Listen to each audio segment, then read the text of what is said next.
নমস্কার বন্ধুরা, আমি অনুশ্রীর হোম লাইফে জানাই তোমাদের সকলকে স্বাগত। তোমাদের সাথে নিয়ে চলো আর একটা নূতন দিন শুরু করি। কেমন আছো তোমরা অবশ্যই জানিও। খেয়ে ওপরের ঘর পরিষ্কার করতে বেশ বেলা হয়ে গেছিল। আর এই দেখো বন্ধুরা, পাপোশটা আমি এইভাবে খাটের সামনে রেখেছি ব্যবহার করার জন্য। আর মেঝেটার কালারটা এই রকমই, জানো তো, যতই পরিষ্কার করা হয় আসলে লাল রঙটা ঠিকঠাক ফোটেনি।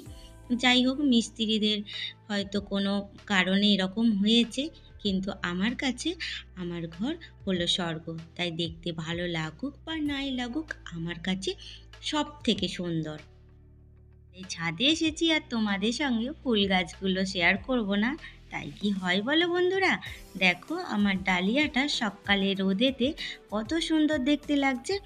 আর তোমরা তো বুঝেই গেছো আমি তোমাদের সঙ্গে কি শেয়ার করতে এসেছি। এই দেখো বাঁধাকপিগুলো এইভাবে বড় বড় করে কেটে আর ছাদের মধ্যে রোদ্দুরে শুকাতে দেব। তোমরা তো অনেকে অনেকভাবে অনেক কিছুই সংরক্ষণ করছো সারা বছর খাওয়ার জন্য। আমরা গ্রামের মানুষ, আমরা এইভাবে বাঁধাকপি ফুলকপিকে শুকিয়ে রোদে সংরক্ষণ করে রাখি সারা বছর খাওয়ার জন্য।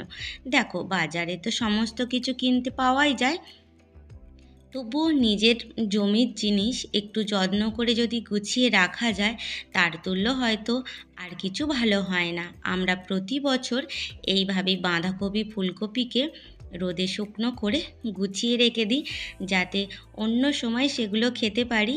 এইভাবেই সারা বছরের জন্য বাঁধাকপি সংরক্ষণ করি। সাদা সিম্পল মেনু। দেখো করে নিয়েছি টকের ডাল। এটা হয়তো কম বেশি তোমরা অনেকেই পছন্দ করো। আর যেহেতু একটু একটু গরম পড়ছে, এবার কিন্তু টকের ডালটা আমাদের সকলের খুবই প্রিয়র একটা জিনিস। করে নিলাম টকের ডাল, আর করব ছোট মাছ দিয়ে লাউ শাক দিয়ে একটা ঝাল ভাজা। দেখতে সাধারণ হলেও খেতে কিন্তু খুব টেস্ট হয়। চলো তাহলে আমি এটা কিভাবে রান্না করছি সেটা তোমাদের সঙ্গে শেয়ার করি। আশা করি তোমাদের ভালো লাগবে। মাছটা ভেজে তুলে নিলাম আর ওই তেলের মধ্যে দিয়ে দিলাম পেঁয়াজ কুচিগুলো একটু নাড়াচাড়া করে নিয়েই ওর মধ্যে দিয়ে দেব কিন্তু আলুগুলো। আমরা হলাম গ্রামের অতি সাধারণ মধ্যবিত্ত একটা পরিবার। রোজ দিন খাওয়া দাওয়ারের বিশেষ কিছু সমারোহ থাকে না। আমাদের যেটুখানি রান্না হয় সেটুখানি আমি ভিডিওর মাধ্যমে তোমাদের সঙ্গে তুলে ধরার চেষ্টা করি। আশা করি তোমাদের সকলের ভালো লাগে। আর এইভাবে তোমরা যে আমাকে সাপোর্ট করে চলেছো তার জন্য মন থেকে জানাই অনেক অনেক ধন্যবাদ। নতুন বন্ধু তোমরা যারা আজকে প্রথম আমার ভিডিওটা দেখছো, তোমাদের যদি ভালো লেগে থাকে একটি লাইক করো আর চ্যানেলটা সাবস্ক্রাইব করে আমার পাশে থেকো। আর আমার সকল বন্ধুদেরকে বলবো ভিডিওটা ভালো লাগলে একটি লাইক করো। তো বন্ধুরা, পেঁয়াজের উপরে তো আলুগুলো তুলে দিয়েছিলাম, লবণ হলুদ পরিমাণ মতো দিয়ে একটু কষিয়ে নিলাম। এই যে গাছেরই লাউ শাক কেটে ধুয়ে পরিষ্কার করে রেখেছি, এবার এগুলো দিয়ে দেব। কথায় বলে যার বাড়িতে লেবু, পাতি লেবু আর লাউ শাকের গাছ থাকে তাদের বাড়িতে অপুষ্টি কোনো মানুষ থাকে না। মানে দুটোই জিনিস খুবই পুষ্টিকর এবং সুস্বাস্থ্য। তাই ভাবলাম অল্প কিছু শাক দিয়েই না আজকে মাছের তরকারিটা করে নিই, খেতেও ভালো লাগবে, শরীরের পক্ষেও ভালো। দেখো শাকগুলো দিয়ে আমি কিছুক্ষণ কষিয়ে নেব। এর থেকে প্রচুর পরিমাণে জল বেরোয়।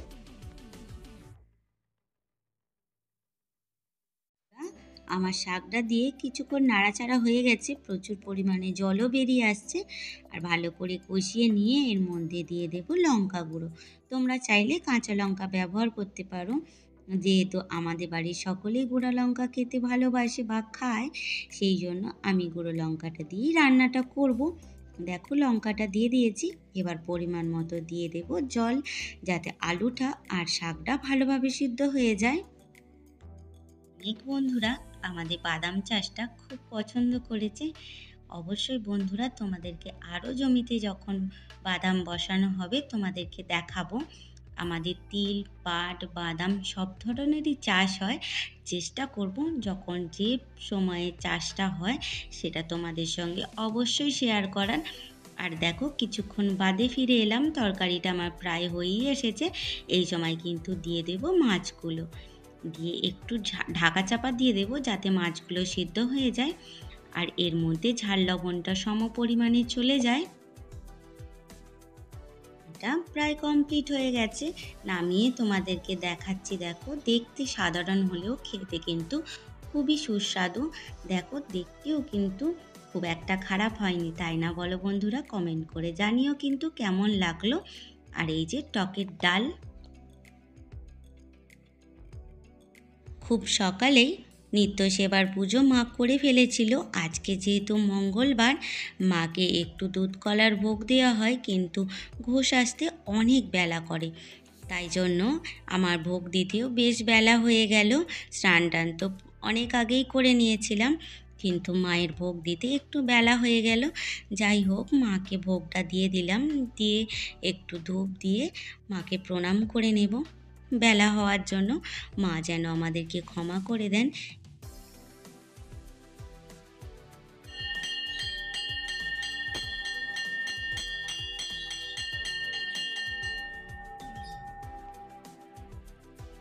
খাওয়া দাওয়ার পরে যথারীতি ছাদে চলে এসেছিলাম গাছে জল দিতে। এই যে কপি শুকনোগুলো বেশ নরম হয়ে এসেছে।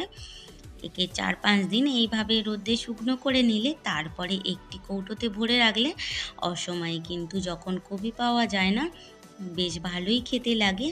আর দেখো, এখন ঢাকা চাপা দিয়ে রেখে দেবো, যেহেতু শিশির পড়বে, সেই জন্য কালো হয়ে যাওয়ার ভয় থাকে। ঢাকা দিয়ে দিলাম। আর এই ফাঁকে গাছগুলোতেও তো জল দিয়ে নেব। দেখো কত সুন্দর লাগছে আমার এই গাছটি। যে আমার এই ফুল গাছগুলো তোমাদের কেমন লাগছে অবশ্যই কমেন্টে জানিও, কেননা তোমরা সব সময় বলে থাকো যে আমার এই ছোট্ট ছাদ বাগানটা তোমাদের খুবই খুবই ভালো লাগে। তাই জন্য নতুন করে আর জানতে চাইলাম না, কেননা জানি যে তোমাদের ভীষণ ভালো লাগে আমার এই ছোট্ট ছাদ বাগানটা। আর দেখো, অ্যাডেনিয়ামটা আর এখানে টাইম ফ্লাওয়ার যেটা বসিয়েছিলাম, সেই গাছগুলো আস্তে আস্তে গ্রো হচ্ছে। আর এই গাছটাতেও জল দিয়ে নেব। তোমাদের সঙ্গে বকবক করতে করতে আমার কিন্তু সব গাছে জল দেওয়া হয়ে গেছে। আর ওই দেখো, গোলাপ গাছটা কিন্তু আমি ছেঁটে দিয়েছি, আবার নতুন গজি ফেলবে, ফেলে আবার ফুল হবে। আর দেখো, প্রত্যেকটা ডালিয়া ফুল কিন্তু আমার ফুটতে শুরু করে দিয়েছে। এটা হলো তোমাদের ভালোবাসার ফলে ওরা আবার হাসতে শুরু করেছে, আবার ফুটতে শুরু করেছে। এটা কিন্তু সবই তোমাদের জন্য হয়েছে। তোমরা যে এত ভালোবাসো তারই ফল এটা। তাহলে চলো বন্ধুরা, আবার ফিরে এসো অনুশ্রীর হোম লাইফে। আজকের মতো তোমাদের কাছ থেকে বিদায় নেব। দেখা হবে আবার নতুন একটা দিনে, নতুন একটা ব্লগে। ভালো থেকো, সুস্থ থেকো, সকলকে নিয়ে হাসি খুশিতে থেকো। আজ আসি কেমন?